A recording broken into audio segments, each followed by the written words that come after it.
Meghan Markle's latest podcast venture has spectacularly dropped out of the streaming charts just weeks after hitting the airwaves. Meghan Markle, so her new podcast series, Confessions of a Female Founder, has failed to burn up the streaming charts. How bad is it? How bad is it really? She thought she could storm a celebration of Hollywood's elite and steal the spotlight. But instead, Meghan Markle was booed to her face, exposed on live feeds, and forced to walk out humiliated before the cameras even flashed. Her shocking decision to crash the HBO Max Emmy nominee celebration without an invitation has backfired in the most catastrophic way imaginable, leaving her reputation scorched in front of the very industry she's been desperate to impress.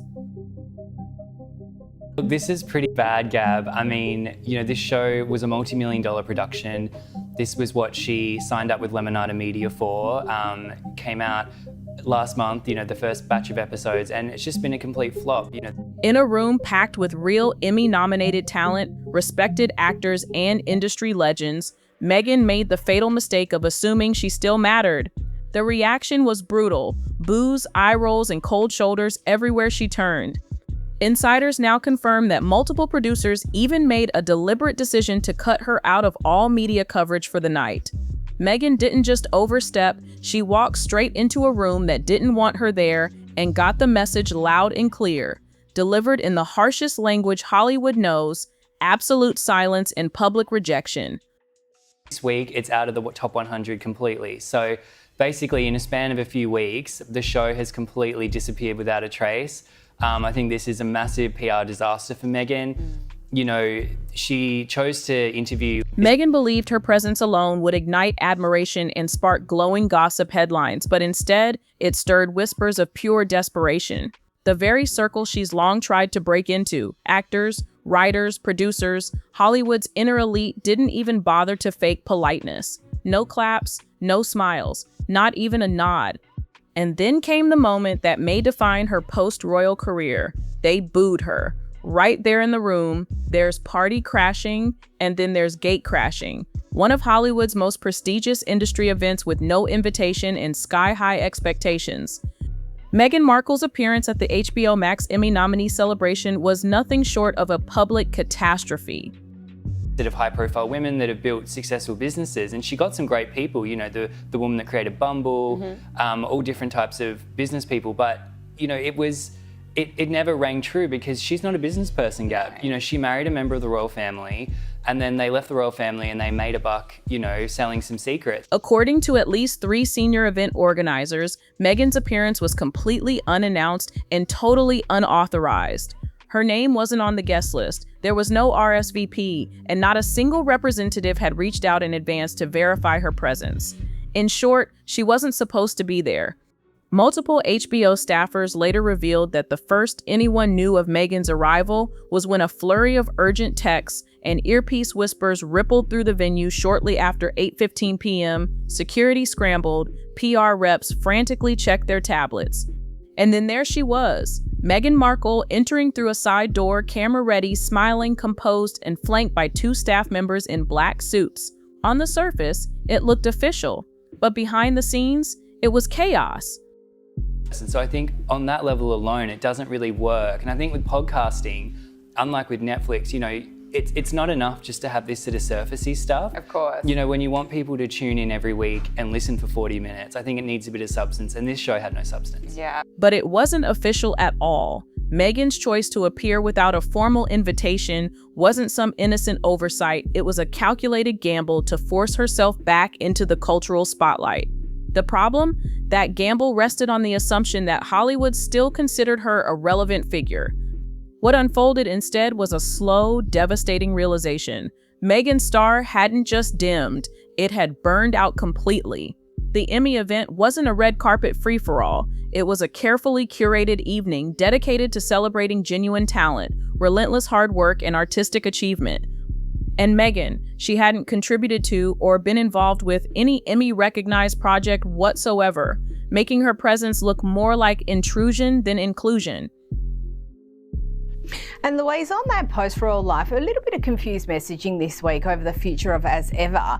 Is it being put on hold? Is it launching new products? What's actually going on? Well, who knows? I don't think even Meghan knows what her so-called lifestyle brand is doing, as ever, of course, which used to be. She had no business being there, yet Meghan strode in with the swagger of a headliner. And that very confidence made the rejection sting 10 times harder. It didn't take long for the room to react. The tension was palpable the moment she crossed the polished floor of the luxury ballroom. Some guests turned their heads, others stared down at their plates, pretending not to notice. A few even gasped in disbelief. But then came the breaking point, a raw, unfiltered chorus of boos that ripped through the room. According to multiple guests, it began at the middle tables, packed with showrunners, streaming executives, and A-list actors. A loud mutter cut through the air, "Oh no, not her." In the last week alone, we've been told that there's new products coming on Instagram. I mean, I'm thinking maybe it might be honey, given there's been so much footage and social media narrative about her beekeeping, and so you even see Lilibet, obviously disguised in a suit. First came the groans. Then, as Meghan edged further into the room, the groans turned into full-on booing. It wasn't subtle, it wasn't hidden, it was raw and unfiltered. The kind of hostile reception usually reserved for disgraced politicians or athletes caught cheating. For Meghan Markle, a woman who once basked in royal adoration and Hollywood fascination, it marked a catastrophic fall. One witness summed it up perfectly. It felt like everyone had agreed in advance, like the room made a collective decision in a split second. We're not doing this. That kind of rejection is almost unheard of in Hollywood's carefully choreographed world of PR and performance. For someone to be openly booed at such a prestigious event signals a total collapse of support and a complete disconnection from the very industry she's been desperate to court. Insiders say Meghan was visibly shaken. She paused, her trademark smile flickering, but instead of retreating, she pushed forward, scanning the crowd for a friendly face. There were none. An interview she did with the magazine in which she said that no, there'll be no new products until 2026. And on the other hand, she's saying she's pausing her lifestyle brand because she's worried that maybe the quality of the stock or the quantity of the stock as well is not up to par. Even security, suddenly realizing Meghan wasn't invited, froze in place. Should they intervene? Should they escort her out? For a moment, no one knew what to do, and the result was chaos, unfolding in plain sight of Emmy nominees, television icons, and high-powered press agents.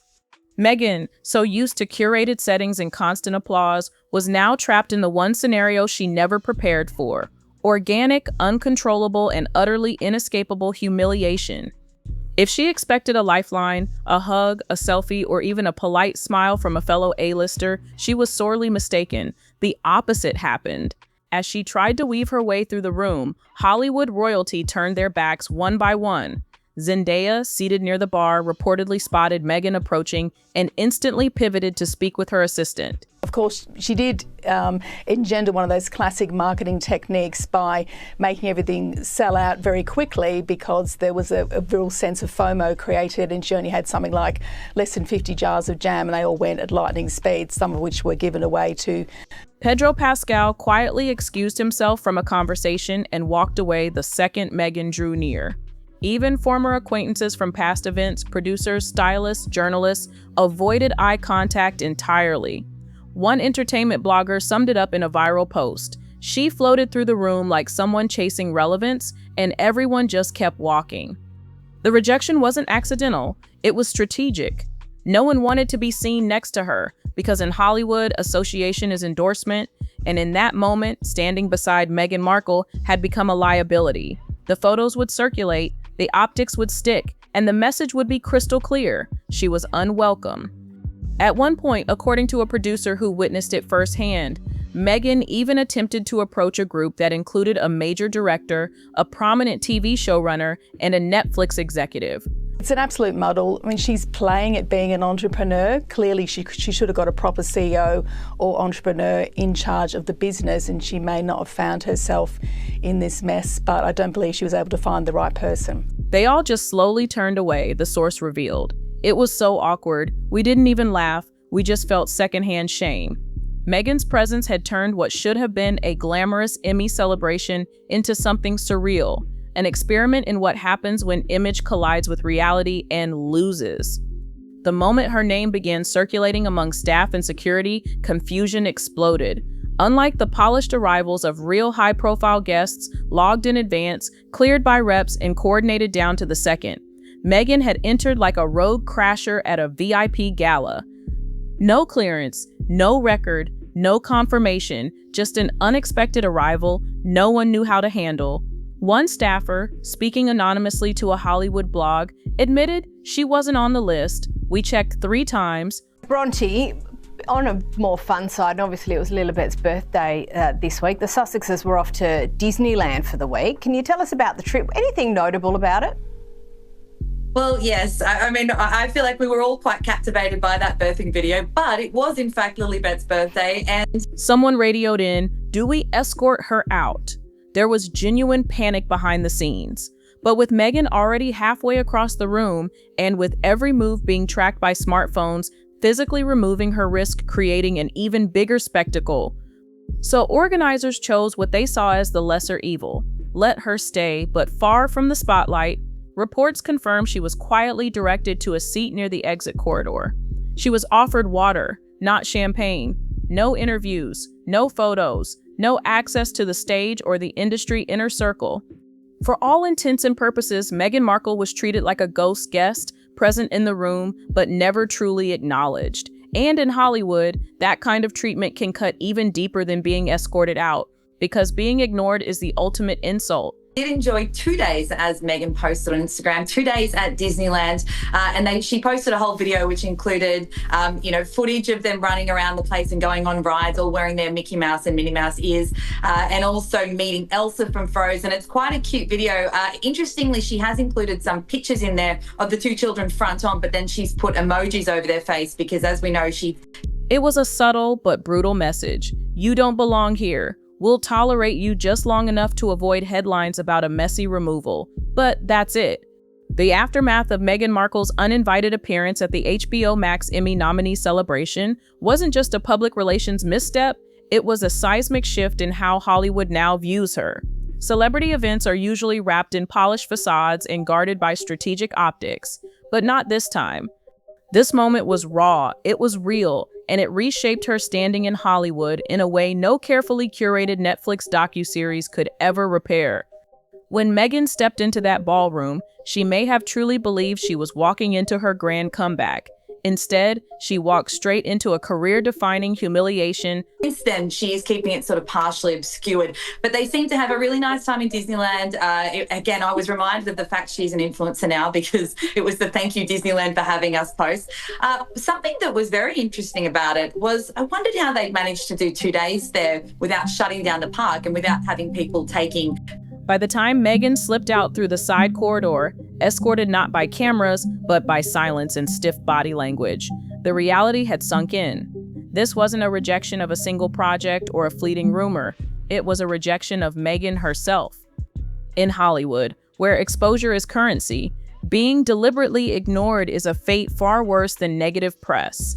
Meghan's name was scrubbed from every official post-event press release. Her face, though caught in a few grainy phone clips from attendees, was completely absent from Emmy wrap-ups, photo galleries, and highlight reels.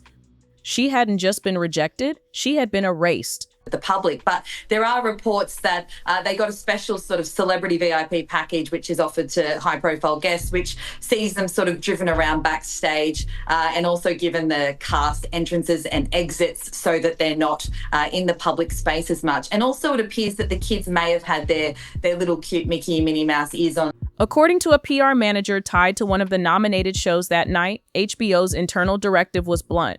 She's not on the guest list. She's not in the edit. This wasn't a simple oversight. It was an intentional move decided within hours of the event to guarantee that Meghan Markle's unauthorized appearance wouldn't steal focus from the real nominees being honored. Whispers from on-site photographers added another layer, claims that Meghan's team tried to push staged photos to wire services the following morning, hoping to create the illusion that her presence had been welcomed. Were wearing glasses, so that would have kept their privacy a little bit further. But yes, that was how they celebrated Lilibet's birthday. We don't know how Archie's birthdays have been celebrated. We've gone really big for Lily's 4th, but it does seem to be the first time we're actually getting a real glimpse into how the Sussexes celebrate their kids' birthday. But none of the major image licensing agencies touched those photos, and that silence is telling. Meghan is no stranger to media manipulation. In fact, her entire post-royal narrative has been built on carefully staged interviews, curated press releases, and platforms where she could control every word without interruption or contradiction. But at the HBO Emmy celebration, she couldn't control the script. She couldn't curate the optics. For once, the event didn't bend to her spin. It belonged to the people who had truly earned their place in the room. And Meghan's total erasure from official coverage sent a message louder than any headline. She hadn't earned it. To my next question, Louise. You know, we've seen some photos that we haven't been released before. We're definitely seeing more of the kids in recent months. Obviously very tightly managed. And look, I have no objection. I mean, they're very little kids, and I know they've been very protective of their kids in the past and still to an extent now. But